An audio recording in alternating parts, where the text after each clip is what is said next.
that other people had been talked to before we had. So we want to address this situation. Want to invite you because as we see it, you are all stakeholders as well. We have always seen ourselves as integral to the broad university community and intimately related to the larger Ithaca community as well. And we have articulated that interest, those values, and have kept a presence in both parts of our community. So you're a stakeholder and have every right to be involved.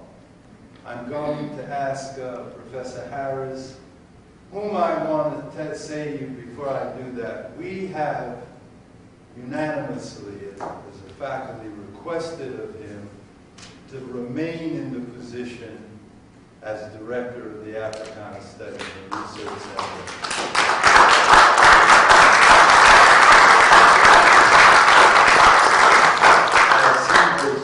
Elected by his colleagues to do so.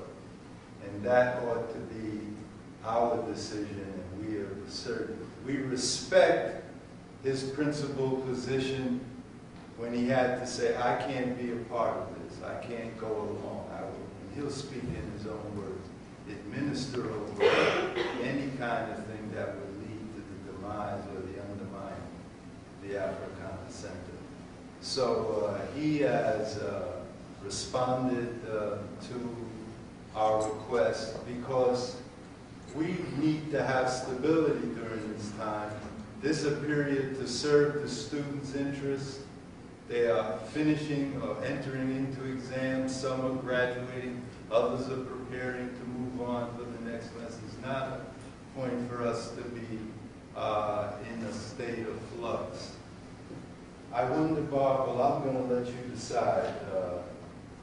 The statement has been, it's been distributed.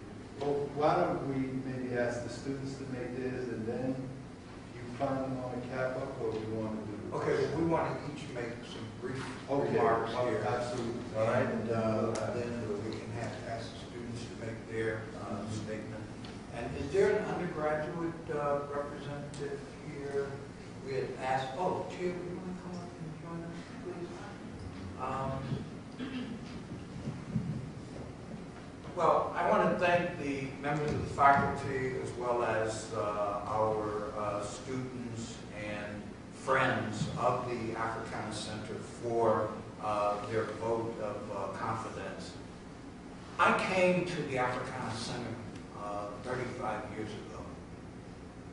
And the reason why I came here is because I thought that this center had the best potential of any program in the country. Long before Harvard, long before Yale, and it's interesting, I want to give you a little bit of this background because Yale was the darling of the Ford Foundation, one of the best funded programs in the country, but it was a program, it wasn't a department. And it's interesting how over time, Yale has moved closer to us, to our model. They've become a department now. It's also interesting that when we started the use of the term Africana Studies, I think we were pretty singular in the use of that term. Now, across the country, there are departments that are called Africana Studies. So we've been in the forefront of this field. We know the field. We know what has happened at other institutions. And I just want to speak a little bit about that. We, and I speak for myself without boasting, but most of us have been called upon to review other programs and departments across the country. Why do they do that? Why would UCLA call me to come and review their program? Why would Wayne State call and ask me to review their program? Why would Northwestern, when they decided to establish a PhD degree program, call upon me as an outside consultant? Why would the University of Massachusetts, as they established their PhD degree program, call upon me as an outside consultant? I've done so many of these things, I can't name all of them for you. Why would Notre Dame, as they're deciding whether they're going to have a department or not, call upon me to come in and review their program? And what happened? They decided to establish a department. It's called the Africana Studies Department at Notre Dame. So we've had an influence on departments across the country. Our motto has been the one that most have sought to follow. Now, within higher education, circumstances in particular institutions will dictate the way in which departments are organized, programs are organized. But most of the departments out there have looked to us. And so therefore, we have a responsibility to maintain our integrity as a unit here at Cornell. The second thing I want to say is that I've worked under at least 7 provosts and 5 different presidents here at the university over the past 35 years. I want you to know that we're coming from an informed perspective. We're not looking at this, although they say that healthy paranoia might be good for you. But we're not strictly paranoid about this. Okay? I served as special assistant to the provost for 6 years. I had an office in Day Hall for 8 years as vice provost for diversity and faculty development.